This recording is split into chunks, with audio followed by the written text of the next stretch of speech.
बयानात आप सुन रहे हैं और हमारे यहाँ उलमा की एक फहरिस्त है। मैं उलमा से भी ये दरख्वास्त करूँगा कि अल्हम्दुलिल्लाह एक एक आलिम हमारे लिए मुहतरम हैं और बहुत शानदार मुकर्रिर हैं, लेकिन वक्त की नज़ाकत को देखते हुए चूँकि ये प्रोग्राम हमें समेटना है ज़ोहर से पहले और उससे पहले अपने अकाबिरीन की याद में एवार्ड तकसीम करने हैं, बच्चों को भी तकसीम करने हैं और जो हजरात इस वक्त में अहम खिदमात अंजाम दे रहे हैं उन्हें भी एवार्ड से नवाजना है।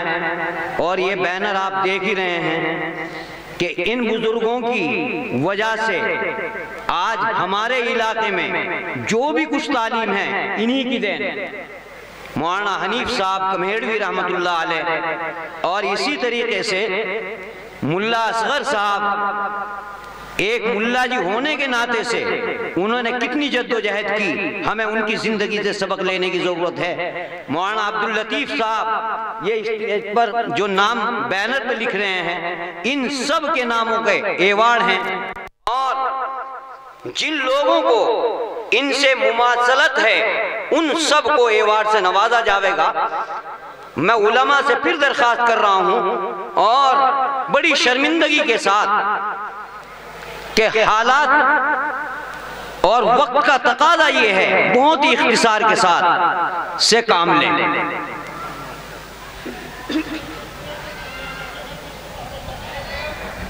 बिस्मिल्लाहिर्रहमानिर्रहीम।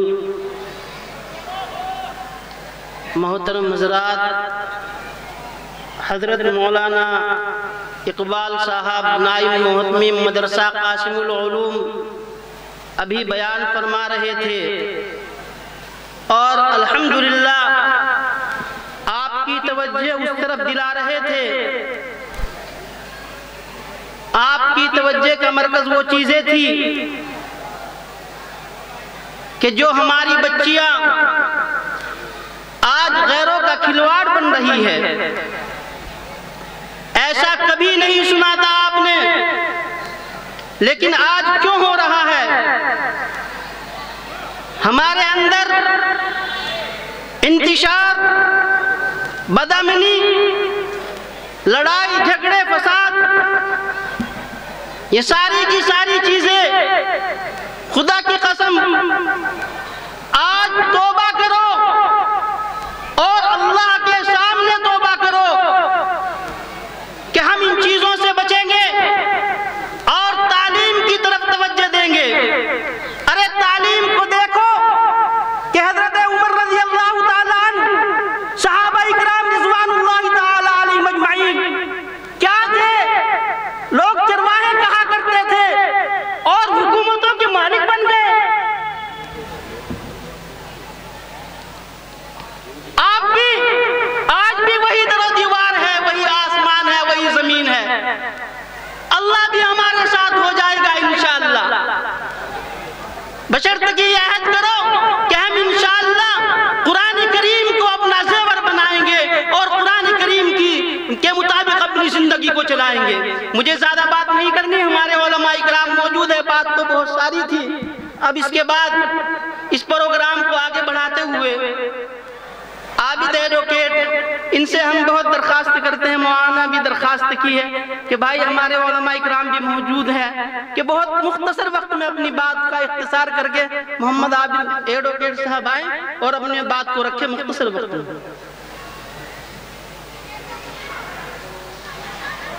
अऊज़ु बिल्लाहि मिनश शैतानिर रजीम।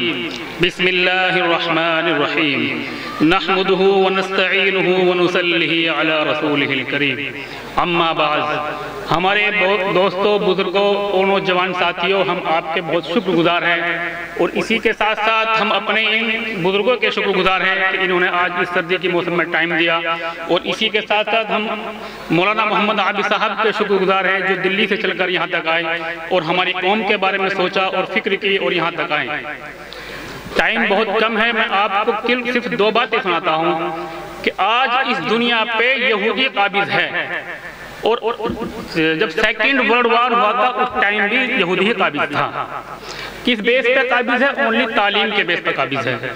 मैंने सुना है, मैंने पढ़ा है, सन 1939 से 1945 तक जो सेकेंड वर्ल्ड वॉर हुआ था उसमें सबसे ज्यादा नुकसान यहूदी का था।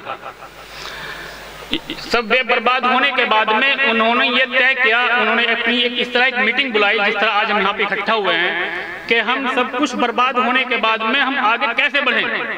उन्होंने सबने आकर फिक्र की और उन्होंने ये तय पाया कि हमें फिर अपनी जगह पहुंचने के लिए सिर्फ एक तालीम ही ऐसी चीज है जो हम पूरी दुनिया पे कब्जा कर सकते हैं।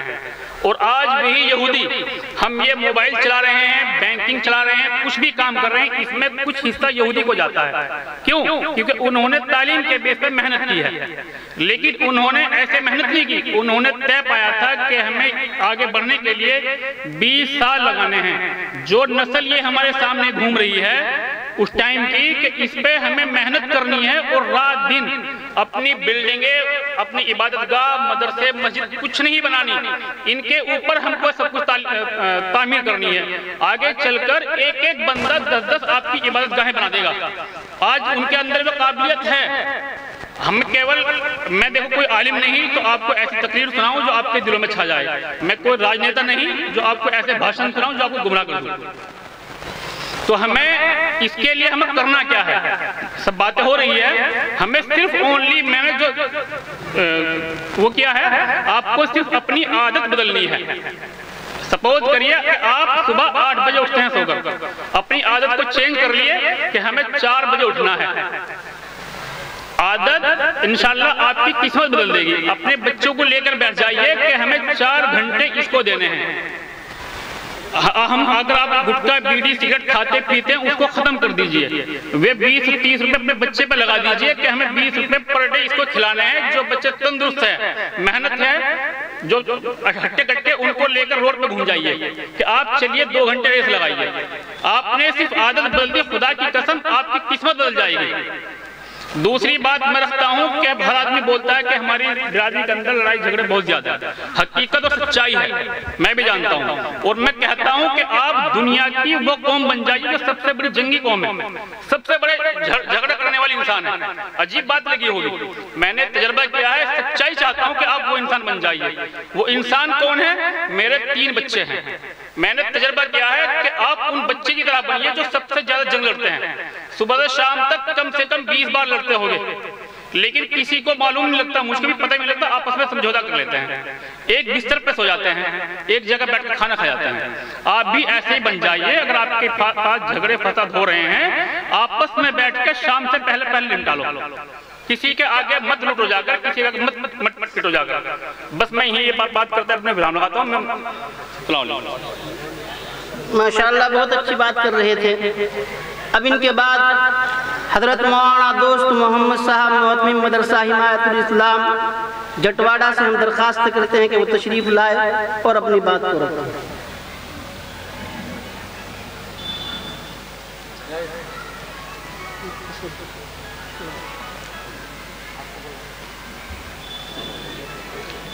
नहमदुहु व नुसल्ली अला रसूलिहिल करीम, अम्मा बाद।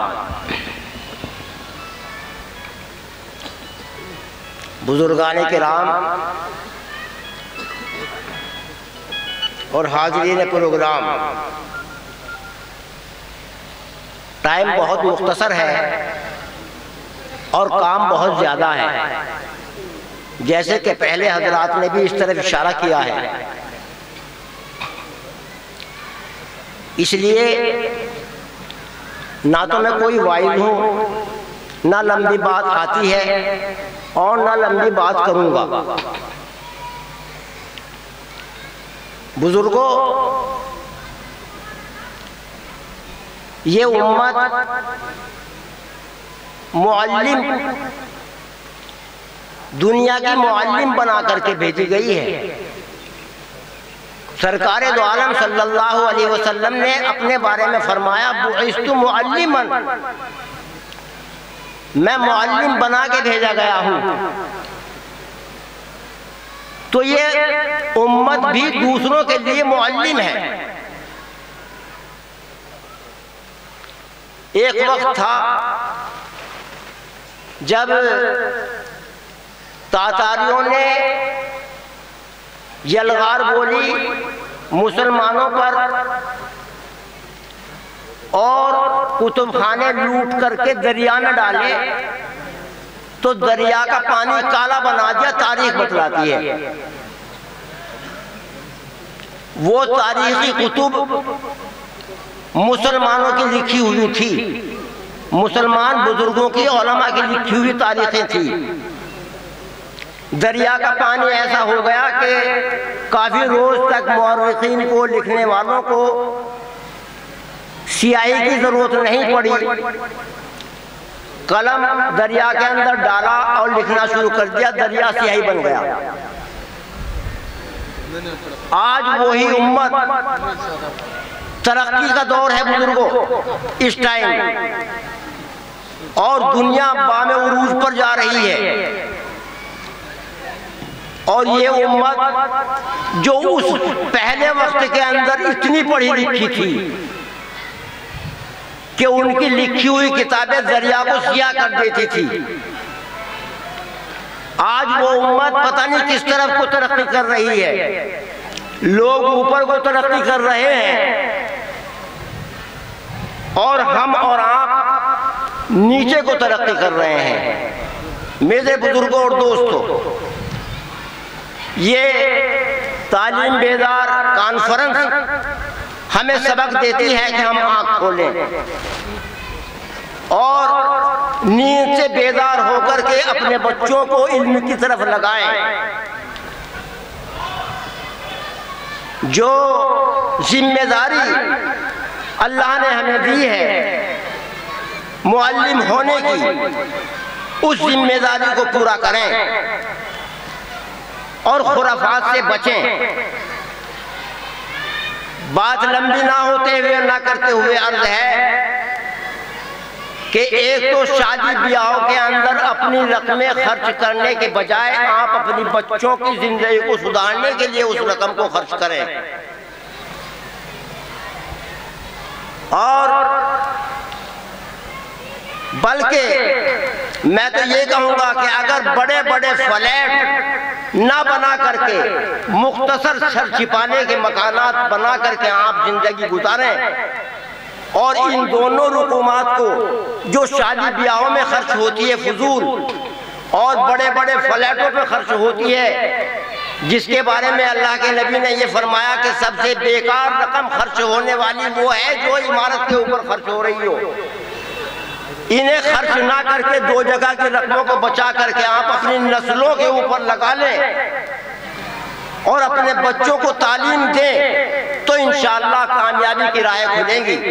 अल्लाह ताला इस कॉन्फ्रेंस को कामयाबी अता फरमाए और इसके अच्छे समरात पैदा फरमाए और हमारे पूरे इलाके के अंदर और दूर दराज तक खुदा वहदहू ला शरीक हमें जिस मकसद के लिए ये कॉन्फ्रेंस की गई है उस मकसद में मुकम्मल कामयाबी अता फरमाए और मुंतज़िमीन कॉन्फ्रेंस को और हाज़रीन को अल्लाह ताला जज़ाए खैर अता फरमाए। आमीन।